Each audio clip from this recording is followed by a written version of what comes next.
अब जरा विचार करिए कि उसकी अगर कृपा नहीं होती, उसकी दया नहीं होती, उसकी करुणा नहीं होती, तो ये ओमकारेश्वर की भूमि पर अपन क्या आ पाते?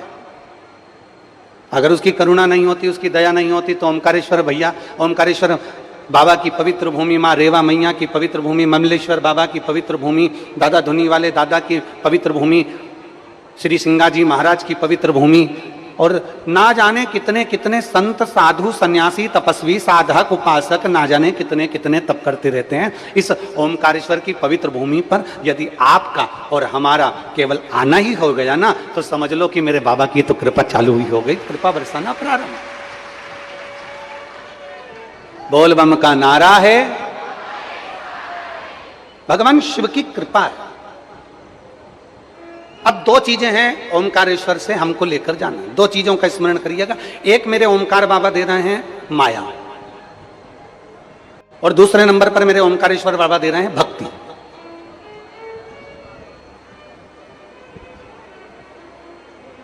मेरे ओमकारेश्वर बाबा माया भी दे रहे हैं और भक्ति भी दे रहे हैं।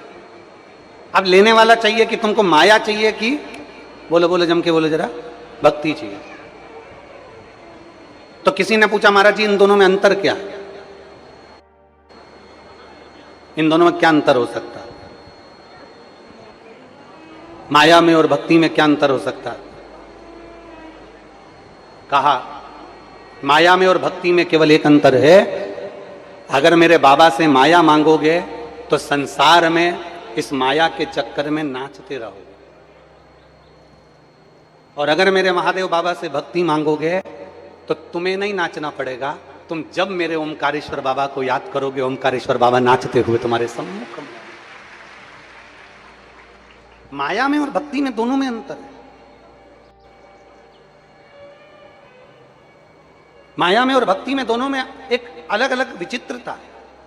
हम अगर भगवान से माया मांग रहे हैं ना, तो माया मांगने में हम खुद नाच रहे हैं। अगर हमने माया मांगी, धन मांगा, वैभव मांगा, सत्ता मांगी, कुर्सी मांगी, पद मांगा, प्रतिष्ठा मांगी, तो हमको खुद को नाचना पड़ता, हमको खुद को दौड़ना पड़ता। अगर हम माया मांगेंगे तो संसार में हमको नाचना पड़ेगा, और अगर हम भक्ति मांगेंगे तो हमें नहीं नाचना, दौड़ दौड़ कर मेरे महादेव को हमारे पास आना पड़ेगा। ये भक्ति है। और तेरी कृपा बिना ना हिले एक भी अणु, लेते हैं श्वास तेरी कृपा से।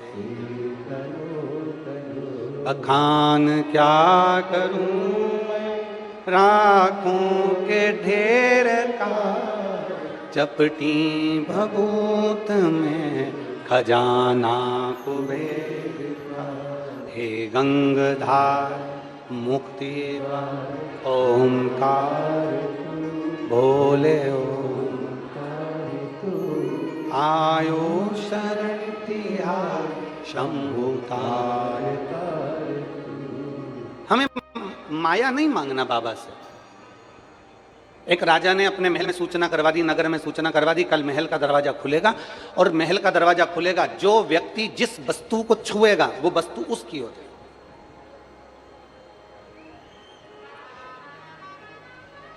जिसने छुआ वो वस्तु उसकी।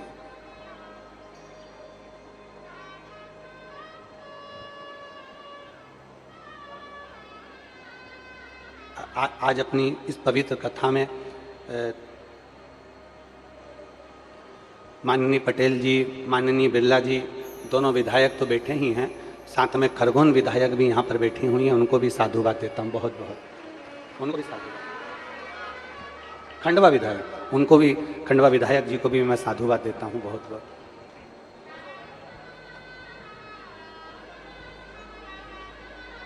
माया और भक्ति में बहुत अंतर।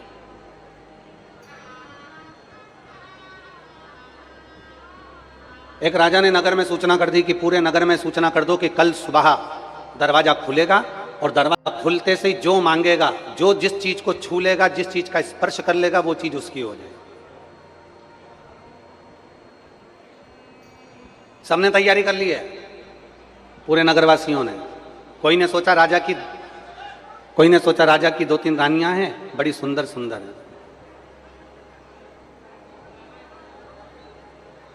कोई ने कहा राजा की बेटी है बड़ी सुंदर है, कोई ने कहा राजा का बेटा है बड़ा सुंदर है, कोई ने कहा राजा के घर में बहुत धन है, बहुत संपदा है, कोई ने कहा उसका वैभव है, कोई ने कहा उसका रथ है, कोई ने कहा उसका सिंहासन है, कोई ने कहा उसके जेवरात है, कोई ने कहा उसके आभूषण है, कोई ने कहा उसका मुकुट है, कोई ने कहा उसकी गाड़ी है, कोई ने कहा उसका बंगला है, कोई कहता है महल छू लूंगा, कोई कहे दरवाजा छू लूंगा। सबने तैयारी कर ली है, सबने, और सबने तैयारी करी, और तैयारी कर कर जैसे ही सुबह दरवाजा खुला, दरवाजा खुलते से सब भाग पड़े, भागते भागते सबने, कोई ने रानी को छुआ, कोई ने कुछ छुआ, कोई ने धन, कोई ने वैभव, कोई ने हार, कोई ने माणिक, कोई ने मोती, कोई ने रथ, कोई ने गाड़ी, कोई ने बंगला, कोई ने संपदा, सब कुछ छुआ, सबका अपना अपना हो गया। एक छोटी सी बेटी आराम से चलते चलते आखिरी में आ रही थी, और आखिरी में आते आते सबने सब कुछ छुआ, उस बेटी ने कुछ नहीं छुआ, केवल जाते ही सिंहासन के ऊपर जो राजा बैठा था उस राजा को छू लिया उस बेटी। अब जरा विचार करिएगा, जरा अंदाजा लगाइएगा, स्मरण करिएगा, उसने राजा को छुआ।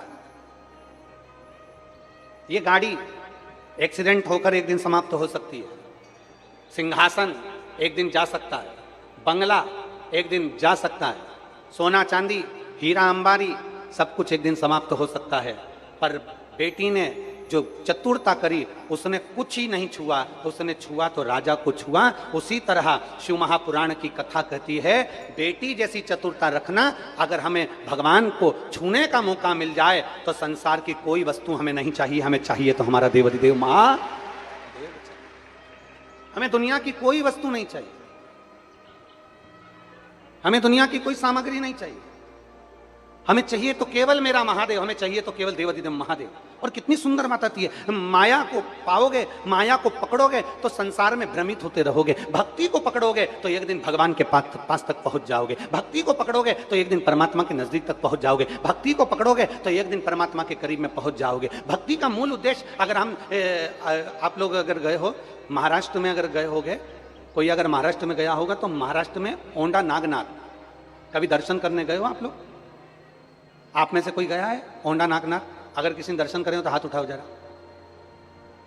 महाराष्ट्र में एक देव स्थान है, एक भगवान शंकर का बड़ा प्राचीन मंदिर है औंढा नागनाथ। गए हो? बहुत बहुत साधुवाद। औंढा नागनाथ ये भगवान शंकर का ऐसा मंदिर है जहां पर श्री नामदेव जी महाराज दर्शन के लिए भगवान के आनंद भाव से पहुंचे, और भगवान की विरल भक्ति में ऐसे डूब गए, ऐसे डूब गए, ऐसे डूब गए, भगवान के भजन में। वहीं मंदिर के अंदर बैठकर पांडुरंगा हरि विठ्ठल हरि विठ्ठल हरि विठ्ठल नारायण हरि विठ्ठल पांडुरंगा पांडुरंगा जैसी जपने लगे। ब्राह्मणों को मालूम पड़ा, और जैसे ही ब्राह्मणों को मालूम पड़ा, पंडितों को मालूम पड़ा कि नामदेव जी महाराज आए हैं और भगवान की भक्ति में झूमकर सबको इकट्ठा कर लिया इन्होंने, तो सबके मन में ईर्षा का भाव प्रकट होने लगा। ईर्षा भाव प्रकट हुआ, करें क्या? नामदेव जी को भजन करते करते उठाया और मंदिर के पीछे ले जाकर पटक दिया।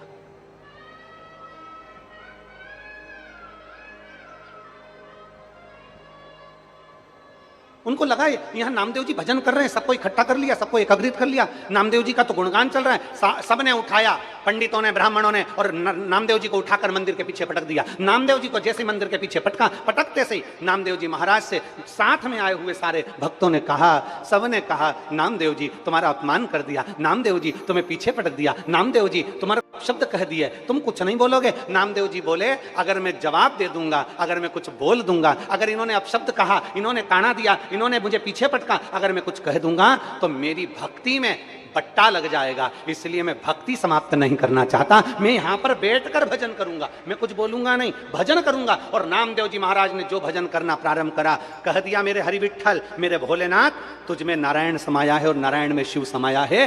अगर तू सच्चा है तो इस पगले भक्त के लिए मंदिर को बदल दे, मंदिर को पलट दे। और वो हो गया।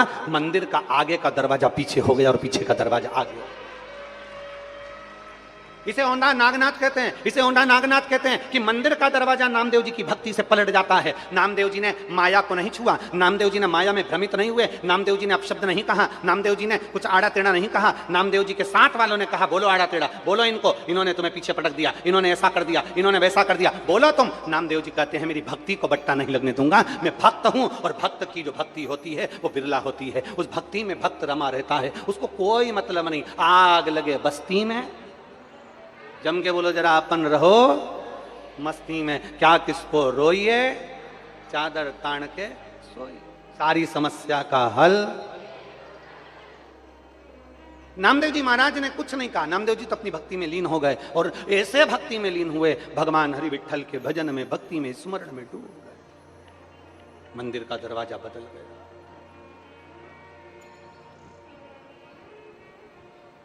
और फिर वही वाली बात आ गई, कृपा की ना होती जो आदत तुम्हारी तो सूनी ही रहती अदालत तुम्हारी। गरीबों के दिल में जो जगह तुम न पाते तो किस दिल में होती इबादत तुम्हारी। अगर मन भक्ति में ना रमे, अगर चित्त भक्ति में ना रमे और तुम माया में भ्रमित हो गए, थोड़ा सा धन मिल गया, थोड़ा सा वैभव मिल गया, थोड़ी सी सत्ता मिल गई, थोड़ी सी गाड़ी मिल गई, थोड़ा सा बंगला मिल गया, थोड़ी सी जायदाद मिल गई, और ध्यान देना माताएं कहती हैं बस भगवान की कृपा हो जाए, हमारे घर में संतान हो जाए।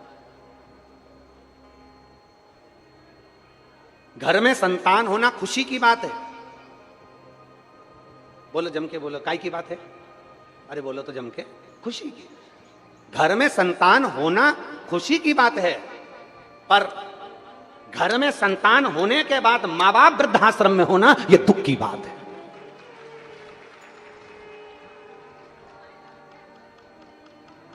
घर में संतान का होना खुशी की बात है, घर में संतान का होना बड़ी प्रसन्नता का बात है, घर में संतान होना बड़ी खुशी की बात है, पर घर में संतान होने के बाद में माता पिता वृद्धाश्रम में होना यह दुख की बात है। यह प्रसन्नता की बात नहीं, खुशी की बात नहीं, यह दुख की बात है। और फिर निवेदन है, फिर मत बुरे कर्म कर बंदे वरना पछताएगा, भगवान की आंखों से तुम बच नहीं। कई लोग हमसे कहते हैं महाराज जी तुम रोज की रोज एक ही लाइन को गुनगुनाते रहते हो। जब देखो जब कथा में, प्रत्येक कथा में ये लाइन हो, 2 3 4 तुम्हारी जो लाइन है वो गुनगुनाते रहते हो, ये क्यों गुनगुनाते हो? हमने कहा ये गुनगुनाने का कारण केवल इतना है कि जब तुम घर में कथा सुनने के बाद 7 दिन बाद जब अकेली रहो, घर में तुम दुकान पर जब अकेले बैठे रहो, जब तुम अकेले घर में कार्य कर रहे हो, तब तुम्हें हम याद आए चाहे नहीं आए, पर कथा की एकाध लाइन भी कोई अगर गड़बड़ करे और गड़बड़ करते से तुम्हें याद आ जाए तो समझ लेना कोई ने कुछ करा और तुम्हें याद आ जाए, मत बुरे कर्म कर वरना पछताए। बस तुम्हें याद आ गया, तुम दुख की घड़ी में पड़े हो, तुम कहीं ना कहीं तुम तकलीफ में पड़े हो और तुम्हें याद आ जाए, मेरे बाबा दया करना मैं तेरे।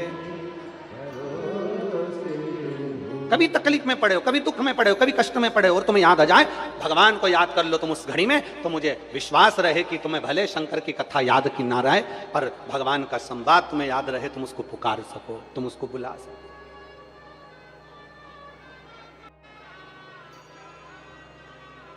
नामदेव जी को पीछे पटक दिया। नामदेव जी माया में भ्रमित नहीं हुए, नामदेव जी माया से दूर भगवान की अविरल भक्ति में डूबे रहे। नामदेव जी अविरल भक्ति, विठल विठल विठल विठल विठल विठल विठल विठल मांझा पांडु रंगा, विठल मांझा पांडु रंगा। विठल स्मरण कर रहे हैं नामदेव जी।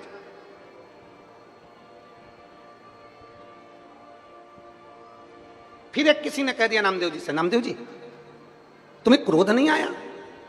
नामदेव जी तुम्हें पीछे ले जाकर पटक दिया, मंदिर के पीछे ले जाकर पटक दिया, अपशब्द कहकर पटक दिया, तुम्हें क्रोध नहीं आया? नामदेव जी कहते हैं जिसने अपनी जिंदगी में 4 चीजें अच्छी बना ली उसका जीवन सार्थक हो जाता है, वो क्रोध पर भी संयम पा लेता है। 4 चीजें नामदेव जी कहते हैं जिसने अपनी बना ली, श्रेष्ठ बना ली, उन 4 चीजों का संग अच्छा कर लिया तो उसकी जिंदगी सार्थक हो जाती है। नामदेव जी कहते हैं पहले नंबर पर है मित्र, दोस्त अगर आपका मित्र, आपका दोस्त, आपको बुद्धि देने वाला, आपको अकल देने वाला, आपको सजेशन देने वाला, आपको मार्ग बताने वाला, आपकी सही बुद्धि विवेक में कोई बात को फिट करने वाला अगर अच्छा है, तो आप दुनिया में कभी धोखा नहीं खा सकते, आप उन्नति की सीढ़ी पर चढ़ते चले जाओ। मित्र अच्छा हो, दोस्त अच्छा हो।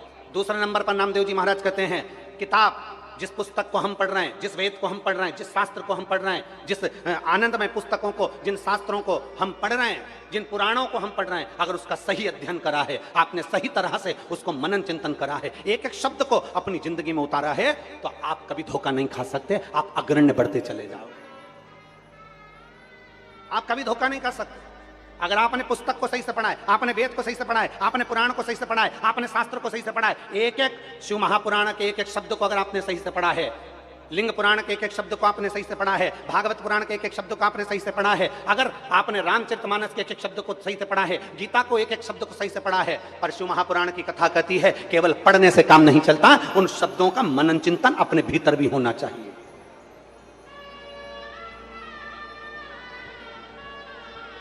कपड़ा बदल लेने से कोई संत नहीं होता। शिव को पाने के लिए, परमात्मा को पाने के लिए अपना कलेजा बदलना पड़ता है, तब परमात्मा प्राप्त होता है। कपड़े से कोई संत नहीं बन गया, कपड़े से कोई साधु नहीं बन गया, कपड़े से कोई सन्यासी साधक उपासक नहीं बन गया, अपना कलेजा बदलना पड़ेगा। माई नर्मदे हर रेवा मैया, उनके भक्ति में डूबना, उनके भजन में डूबना, उनके स्मरण में डूबना, ये एक आनंद का विषय है। गुरु नानक देव जी अपनी भाषा में कहते हैं, गुरु नानक देव जी अपनी भाषा में कहते हैं। और आपने अगर पंजाब की कथा सुनी होगी, भटिंडा पंजाब में हमने कथा बाची थी, तो उसमें हमने वर्णन किया था गुरु नानक देव जी के प्रसंगों का। गुरु नानक देव जी अपनी भाषा में कहते, बाले सुन, संसार में मनुष्य देह पाले ना सरल है बाले, पर संसार में मनुष्य देह पाने के बाद में उस ईश्वर को याद कर लेना कठिन बात है बाले। ये गुरु नानक देव जी अपने शिष्य से कह रहे हैं। बाले, गुरु नानक देव जी ने कहा, बाले सुन, नर सेवा ही नारायण की सेवा है। इसलिए भारत भूमि के किसी भी गुरुद्वारे में जाकर देखना, वहां लंगर, आप कभी भी पहुंच जाओ और जाकर आप विनती कर दो, साहब भूखा हूं, लंगर चखना है, तुरंत अंदर से जाएंगे और जो गुरुद्वारे में रहते हैं वो मेरे भाई जाकर तुरंत तुमको लंगर चखा देंगे। नर सेवा नारायण सेवा है, ये गुरु नानक देव जी कहते हैं। संसार में अगर परमात्मा को पाना है तो मनुष्य की सेवा करना पड़ेगी। परमात्मा को पाना है, गुरु नानक देव जी ने कहा, मंदिर में दीपक लगाना, मंदिर में अगरबत्ती लगाना, मंदिर में आतिशबाजी छोड़ने से बड़ा प्रसन्नता, मंदिर में दिया लगाने से बड़ी प्रसन्नता, मंदिर में अगरबत्ती लगाने से बड़ी प्रसन्नता। गुरु नानक देव जी कहते हैं, किसी भूखे को भोजन कराने में, प्यासे को पानी पिलाने में, कोई बीमार है उसकी दवाई दिलाने में, किसी को एजुकेशन चाहिए, पढ़ना है, बच्चा बहुत होशियार है, पढ़ने का पैसा नहीं है, उसको पढ़ाने का प्रयास करना, कोई भूखा है उसको भोजन कराने का प्रयास करना, कोई प्यासा है उसको पानी पिलाने का प्रयास करना, कोई रोगीला है, दवाई की जरूरत, औषधि की जरूरत है, प्रयास करना कि हमारे पास की अगर कोई औषधि उसके काम आ जाए। मैं धन्यवाद देता हूं इस पवित्र पावन शिव महापुराण की कथा में मेरी जीजी आती हैं, मेरे जीजा आते हैं, मेरी बेटियां, मेरी बेटे, मेरी माँ इस कथा में आते हैं, साथ में बिछाने का चादर लाते हैं, ओढ़ने का कम्बल चादर लेकर आते हैं, छाता लेकर आते हैं, और जब देखते हैं कि बाहर धूप बहुत तेज हो रही है, बाहर गर्मी बहुत तेज पड़ रही है, तो वहां बैठी हुई माँ अपनी चादर निकाल कर दे देती है और कहती, भैया लगा के बैठ जाओ, भैया लो इसको लगा लो, तुम आराम से कथा सुन लो, फिर जाते समय मेरी चादर वापस दे जाना, मेरा छाता मुझे दे जाना, भैया लो कथा सुन लो।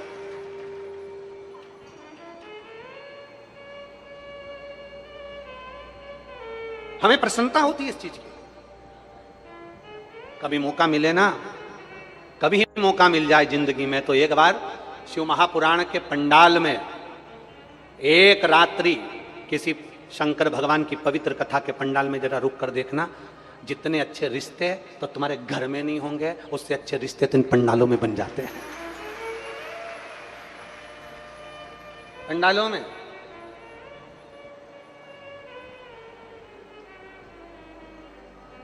कई जीजी,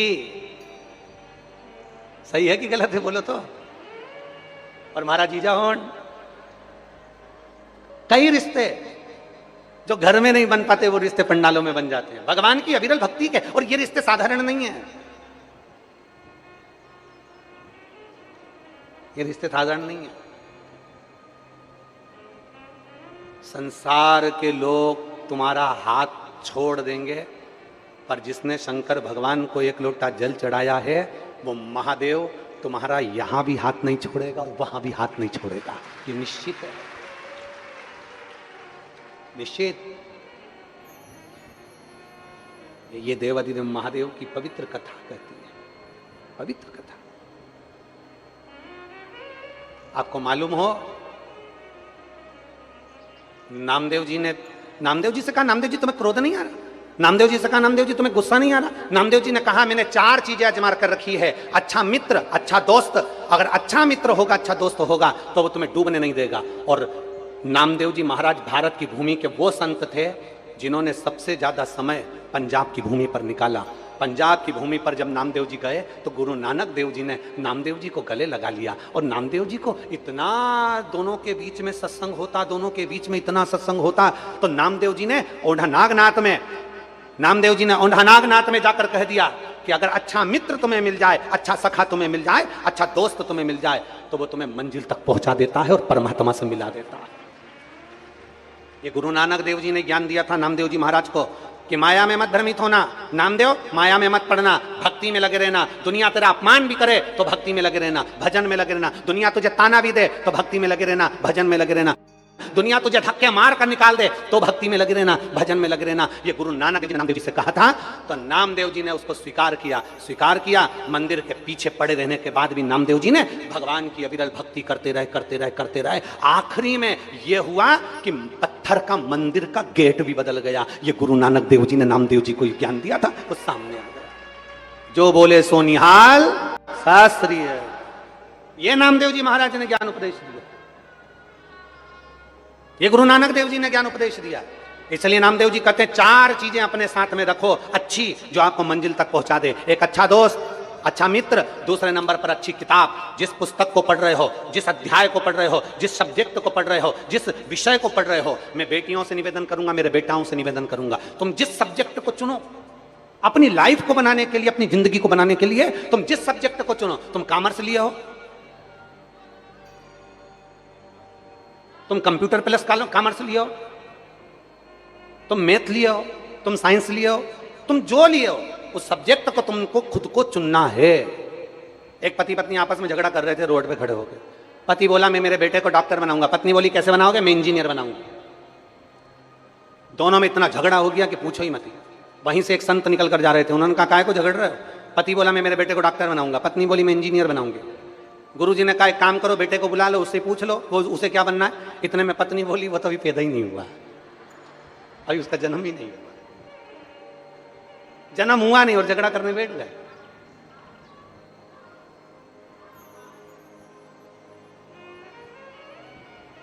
कल हमसे वो ललित महाराज कह रहे थे कि गुरुजी जब से मोबाइल आया है ना मेरे पास में, तब से मेरी लाइफ बन गई। मैंने कहा इतना? मैंने कहा ये मोबाइल जब से आया ना इसने सब नाश कर दिया। मोबाइल आया, पहले टार्च चलती थी, बोलो ईमानदारी से, जम के बोलो चलती थी कि नहीं चलती थी? मोबाइल आया, टार्च खत्म हो गई। पहले रेडियो चलता था, छोटा वाला हेडफोन। मोबाइल आया, रेडियो, बोलते जाओ जल्दी बोलो, खत्म। पहले MP3 चलता था, मोबाइल आया, MP3 खत्म। पहले कैलेंडर चलता था, पंचांग चलता था, मोबाइल आया, कैलेंडर पंचांग खत्म। और तुम्हारा मोबाइल तुम्हारी पत्नी के हाथ में आया, तुम भी खत्म।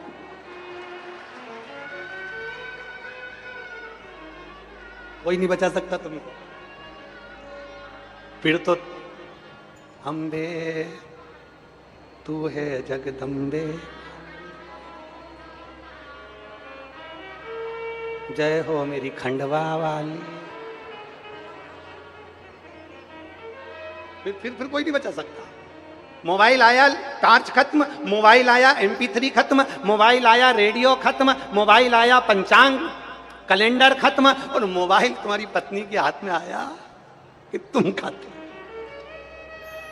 इसलिए तुम देखना मोबाइल वाले इतने चतुर होते हैं, जब पत्नी अच्छे से सो जाए तब मोबाइल इधर भी नहीं, पत्नी की साइड नहीं, इधर से, और वो भी तकिए के नीचे, और ना जाने कौन कौन सी बटन लगा के रखते हैं, फिंगर, कहीं कहीं ने तो कहीं कौन कौन से फिंगर लगा कर, जिसके दांत टूटे रहते हैं वो तो अपने दांत का लगा लेता है,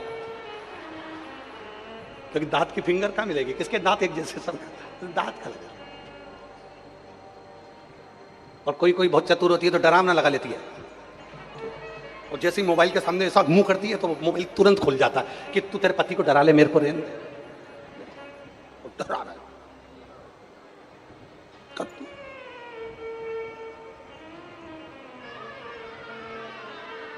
अरे महाराज, शिव कथा कर रही है, अच्छा दोस्त, अच्छा मित्र, अच्छी किताब आपको मंजिल तक पहुंचाने का कार्य करेगी। आप पढ़ो, आप अध्ययन करो, एक एक शब्द को पढ़ो, एक एक अक्षर को पढ़ो, आपकी जिंदगी को संवार देगी।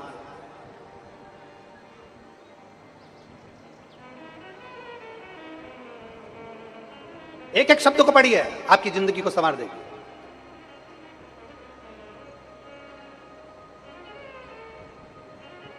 पूरे एक एक शब्द का स्मरण करिए, वो आपके जीवन को संवार देगी। फिर तीसरे नंबर पर है अच्छा रास्ता।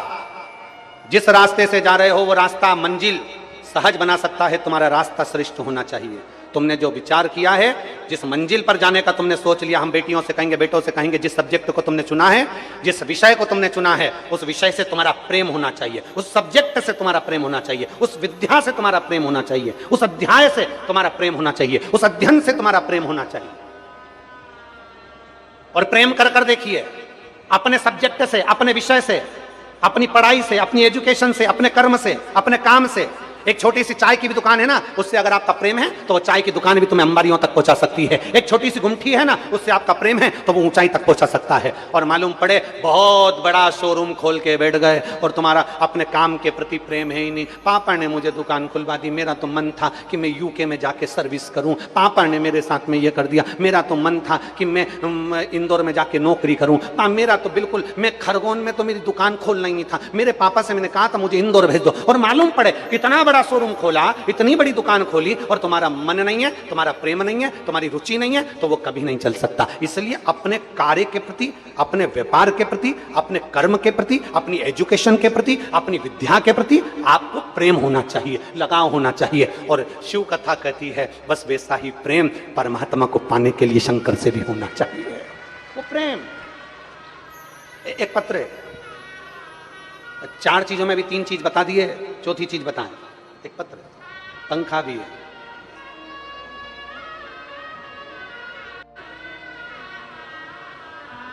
बबली, मीना, मिला, खंडवा, तहसील पंधाना है। तुम समझ गए? ठीक है, पंधाना। और मेरा नाम रमाबाई, पंखा लाई, बहुत जोरदार।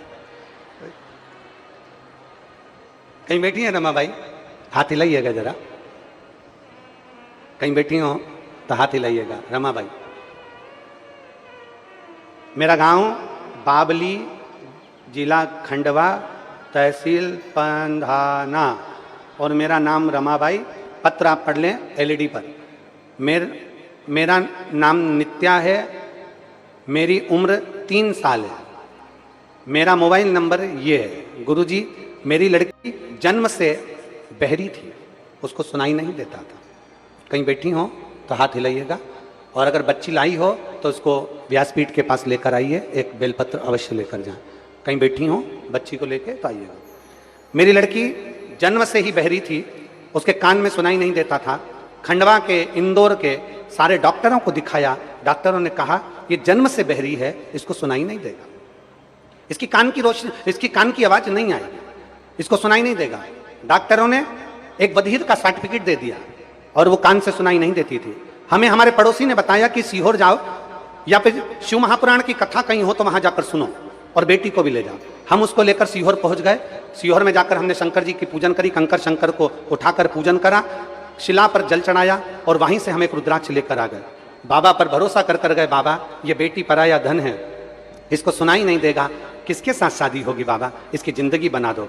बाबा से निवेदन करा, और रुद्राक्ष लेकर आए, उस रुद्राक्ष को तांबे के कलश में गला देते, बेटी को पिला देते। बेटी का हाथ पकड़कर हम मंदिर ले जाते, शंकर जी को जल चढ़ाते और जल चढ़ाकर वो बेटी को देते जाते। बेलपत्री खिलाते, बेलपत्री को कान के पास रख देते और बाबा से विनय करते। बाबा की ऐसी कृपा हुई गुरुदेव, आज मेरी बेटी पूरी तरह से सुनने लगी और उसका जीवन बन गया, मैं बेटी को लेकर आऊंगा। ये शिव तत्व है।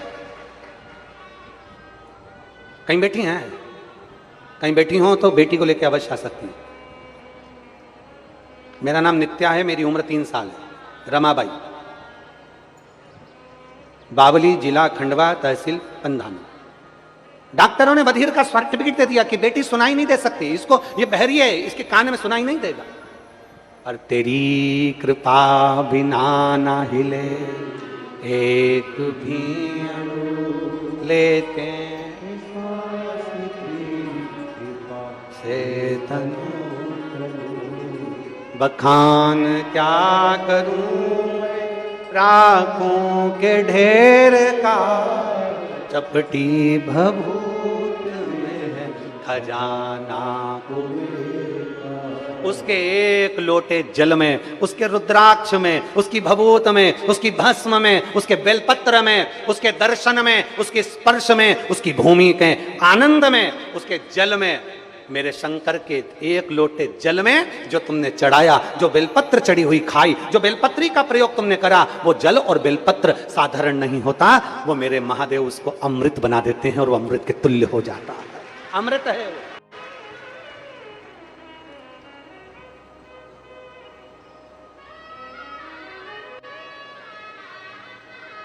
वो एक लाइन, एक परम पूज्य राम कथा के परम रसिक श्री प्रेम भूषण जी महाराज जी की बड़ी सुंदर सी एक लाइन है। अमृत है हरि नाम प्रभु का,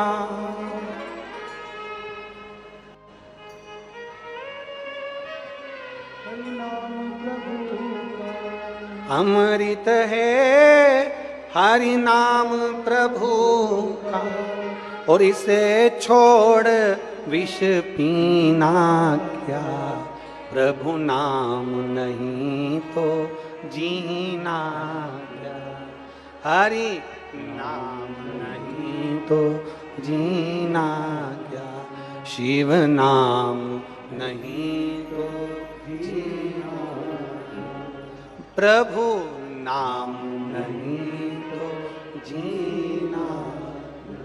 उस शिव नाम में तल्लीन रहे,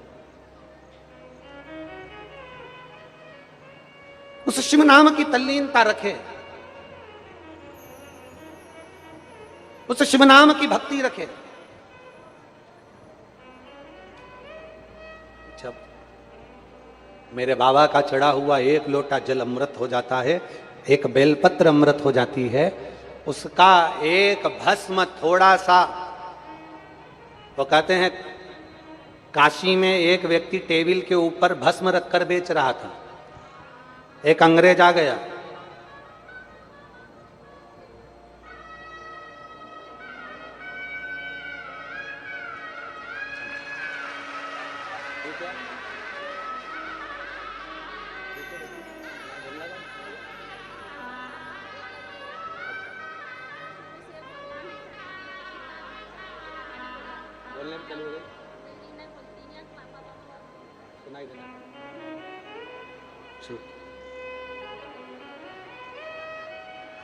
इनके बेटे की बेटी है जो घर पर है अभी, उसको लेकर नहीं आई हैं, और बोलने में भी तकलीफ थी और सुनने में भी तकलीफ थी। सुनाई तो देना चालू हो गया और बोलती नहीं थी, तब धीरे धीरे पापा पापा कहना प्रारंभ कर दिया। ये शिव तत्व है।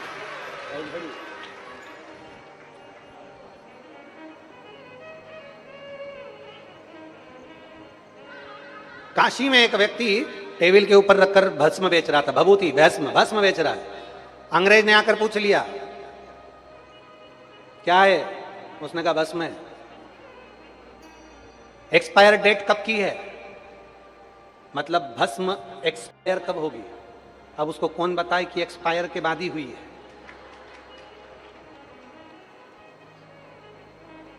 इसकी एक्सपायरी डेट कौन सी है, भस्म बेचने वाले काशी में रहने वाले भक्त ने कहा, इसकी एक्सपायर डेट तो हमको नहीं मालूम, पर तुम्हारे सिर पे अगर लगा लोगे तो तुम्हारी एक्सपायरी डेट खसक जाएगी, पक्का है।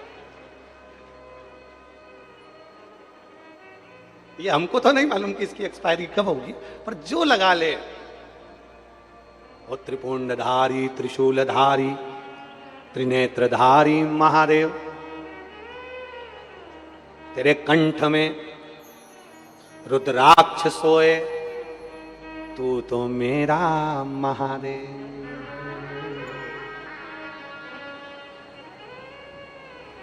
और बोले भंडारी रे दूर करो दुख, हरे त्रिपुरारी रे दूर करो। भस्म की एक्सपायरी कब की है वो नहीं मालूम, पर भस्म जिसके सिर पर लग जाए, त्रिपुंड जिसके सिर पर लग जाए, जिसके आज वो अभी यहां लकड़ी रखी थी, कहां चली? अभी हमारी वो दीदी रितंबरा जी के आश्रम से बहन आई थी, तो वो 2 लकड़ी का टुकड़ा लाई। अब उन्होंने कहा, गुरुजी ये आप जो बोलते हो ना बेलपत्री की लकड़ी का चंदन भगवान शिव को प्रिय है, हम वही लेकर आए हैं, इसको घिस कर, ये बेलपत्री की लकड़ी का चंदन है, घिसो और शिव को समर्पित। हम वो चंदन लेकर, साध्वी दीदी, मैं साधुता देता हूँ, बहुत बहुत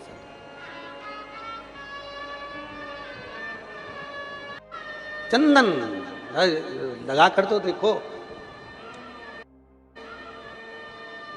शिव को समर्पित तो करके देखो। जो 1 लोटा जल कभी महादेव को नहीं चढ़ाया ना, वो महादेव की निंदा कर सकता है। जो 1 लोटा जल कभी महादेव को नहीं चढ़ाया, वो महादेव की निंदा सुन सकता है। पर जो महादेव को 1 लोटा जल चढ़ाता है, वो महादेव की अविरल भक्ति में डूबा रहता है, उसे निंदा से मतलब नहीं है। अभी ये कथा पूरी हो जाएगी 15 तारीख को।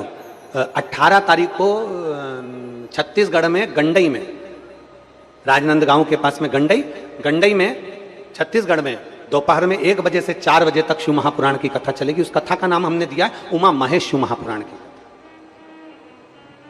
उस कथा को आप सुनना कि भगवान महेश, भगवान शंकर अपनी अविरल भक्ति को उमा जी को क्या क्या ज्ञान उपदेश देते हैं। माता उमा को कहते हैं कि एक नारी का सातित्व अगर उसको रखना है, एक नारी की जिंदगी में उसको सारी उलझनों से मुक्त होना है, तो भगवान महेश माता उमा को ज्ञान उपदेश देते हैं। भगवान महेश अमरनाथ की गुफा में बैठकर माता उमा को, माता पार्वती को ज्ञान उपदेश देते हैं। कभी अगर मौका मिल जाए तो 18, अभी ये 15 जून तक तो ये कथा चलेगी, और 18 जून से गंडई छत्तीसगढ़ में कथा 1 बजे से 4 बजे तक टीवी पर आएगी। आप उसे सुने, उमा महेश शिव महापुराण कि भगवान महेश को मानने वाले, भगवान महेश का गुणगान करने वाले, भगवान शंकर का उपासना करने वाले, भगवान शिव की आराधना करने वाले कोई साधारण नहीं होते। शंकर की भक्ति में डूबने वाला ना तो निंदा करता है और ना निंदा सुनता है, वो तो भगवान की भक्ति में डूबा रहता है। और मैं संपूर्ण विश्व के, संपूर्ण भारत के, संपूर्ण देश के, संपूर्ण देश और विदेश में विराजमान सभी भगवान श्री महेश के वंशजों को, माहेश्वरी समाज को मैं धन्यवाद और साधुवाद देता हूं। 15 जून को भगवान श्री महेश की नवमी है, महेश नवमी। मैं संपूर्ण माहेश्वरी समाज को बहुत बहुत बधाई देता हूं, और संपूर्ण माहेश्वरी समाज को बधाई देता हूं। आपकी समाज की एकता, आपकी समाज की अखंडता कई समाजों को प्रेरणा देती है, और मैं निवेदन करूंगा ऐसी समाज की अखंडता और एकता संपूर्ण माहेश्वरी समाज में हमेशा बनी होना चाहिए, क्योंकि आप भगवान महेश के वंशज हो। भगवान शिव के मंदिर जाएं, लोटा भर जल चढ़ाएं, वहां की सफाई करें, और सारी नदी और अपने पूरे जीवन का एक आनंदमय बनाते हुए पवित्रता का ध्यान रखें, स्वच्छ रखें। संपूर्ण माहेश्वरी समाज को बहुत बहुत साधुवाद, बहुत बहुत बधाई संपूर्ण माहेश्वरी समाज को। अगर मौका मिले तो 18 तारीख से जो गंडई छत्तीसगढ़ में कथा है उमा महेश, उसमें भगवान महेश माता पार्वती जी को, माता उमा को कई उपदेश दिए हैं भगवान शंकर ने। माता उमा को बहुत उपदेश दिया है, और सारे उपदेशों को श्रवण करिएगा, सारे उपदेश।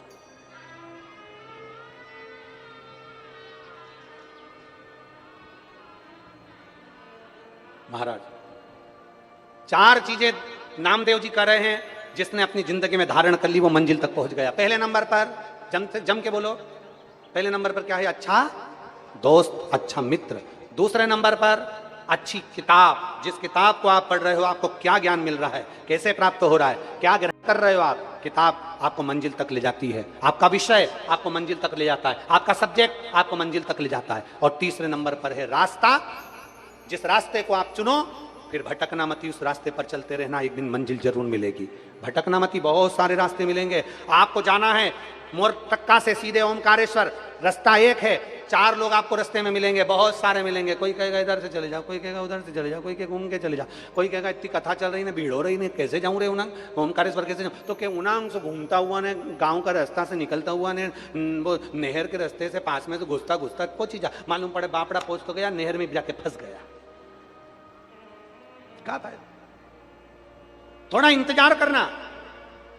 ट्रैफिक ज्यादा है ना, ट्रैफिक ज्यादा है, थोड़ा इंतजार करो। जैसे ट्रैफिक ज्यादा होता है, लाल बत्ती हरी बत्ती हमें बताती है, हमारा सिग्नल हमें बताता है कि ट्रैफिक ज्यादा है, थोड़ा इंतजार करो, रुको, ट्रैफिक क्लियर होगा, चले जाना। और ऐसा नहीं हो सकता कि ट्रैफिक कभी जिंदगी में क्लियर ही ना हो। बोलो होता है कि नहीं होता? अरे बोलो तो जम के। 2 घंटा 3 घंटा 4 घंटा 5 घंटा 6 घंटा 7 घंटा 8 घंटा 9 घंटा, ऐसा हो ही नहीं सकता कि ट्रैफिक क्लियर नहीं हो। ट्रैफिक क्लियर जरूर होगा, थोड़ा समय लगेगा। जैसे ट्रैफिक क्लियर होने में समय लगता है, उसी तरह हमारी जिंदगी में जब दुख आता है तो वो भी ट्रैफिक की तरह होता है, धीरे धीरे क्लियर होता है। थोड़ा इधर से मोड़ना, थोड़ा इधर से मुड़ना, थोड़ा शंकर जी की ओर, थोड़ा रेवा मैया की ओर, थोड़ा शिव पुराण की ओर, आराम से मुड़ते हुए जाओगे तो ट्रैफिक क्लियर हो जाएगा और तुम अपनी मंजिल तक पहुंच जाओगे। दुख आएगा, तकलीफ आएगी, कष्ट आएगा। ऐसा कोई जीवन में पैदा नहीं हुआ कि जिसकी जिंदगी में दुख नहीं आया, कष्ट नहीं आया, तकलीफ नहीं आई। जिसके जीवन में तकलीफें नहीं आई, सबके जीवन में आती है, सबके जीवन में। कौन है ऐसा? बस मत बुरे कर्म कर बंदे, वरना पछताएगा। भगवान की आंखों से बच नहीं पाएगा, तू बच नहीं